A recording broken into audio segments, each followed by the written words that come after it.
Hi folks, welcome to the Steckline Report out in the field again, where we're looking at soybeans that might be a little bit late this year, friends. No doubt about it, this is wheat ground, soybeans after wheat, and by golly, our wheat crop was a little late in some places getting cut because of too much moisture, and so it's a late planted crop.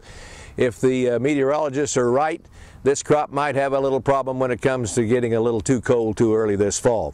Right across the road, and that's where we'll be in just a minute. I'll show you the beans that are planted properly, not after wheat, but early enough to make a pretty doggone good crop. Folks, that's the difference. And quite honestly, just across the road, no matter where you are in the United States, can make a lot of difference on what kind of corn crop, soybean crop, and milo crop that you have. This is a wild year. Interesting.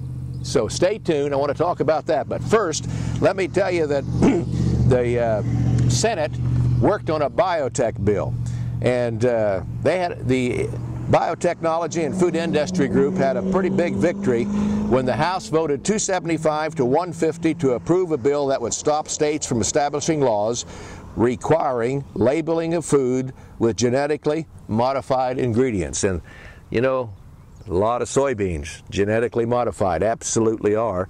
And so with that, the breakdown was about 230 Republicans and 45 Democrats voted for the bill.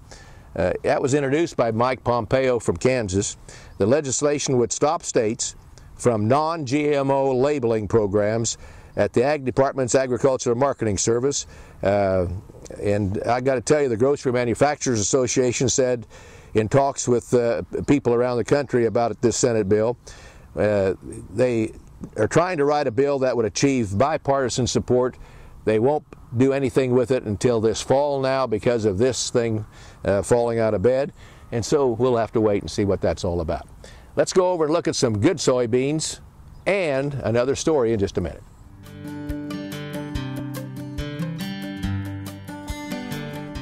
Every father would like to have their son farm with them and grandson and continue to farm. It's kind of a legacy, I guess. And then my dad was a farmer, and then of course then I am and my son. So actually Jackson, you know, would be the fifth generation from my grandfather. You know, it's going to be key for us to have American Ag Credit. It's a long-term partnership with them is what it is.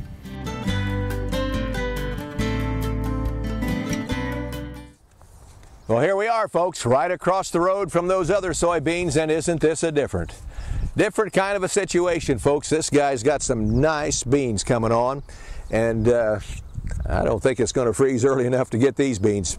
This is going to be a 45 bushel, maybe 50 bushel plot. I guarantee you that. Not a plot, but a field. Some of the nicer beans you see in this part of the country or any place in the country.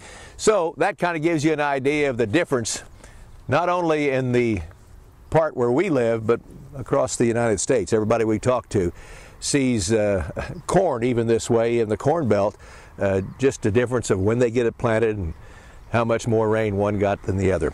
By the way, something interesting, there was two cool bills introduced in the Senate. As you know, the House has already passed a bill to get rid of cool.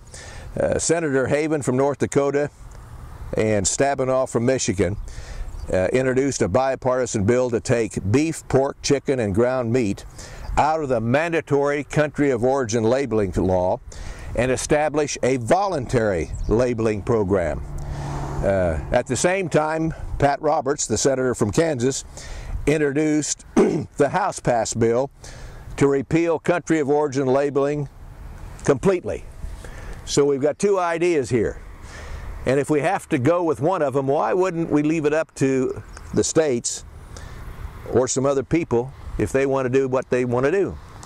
I don't like the idea of Senator Roberts' bill at all.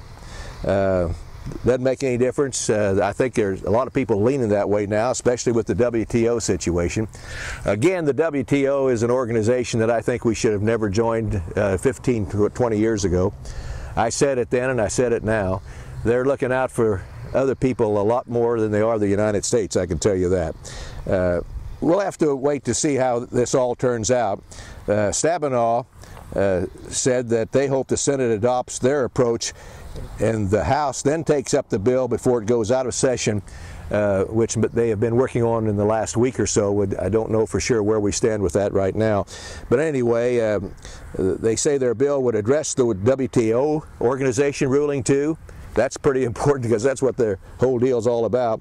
And the U.S. mandatory labeling program has discriminated against Canadian and Mexican producers, they say, resulting in the U.S.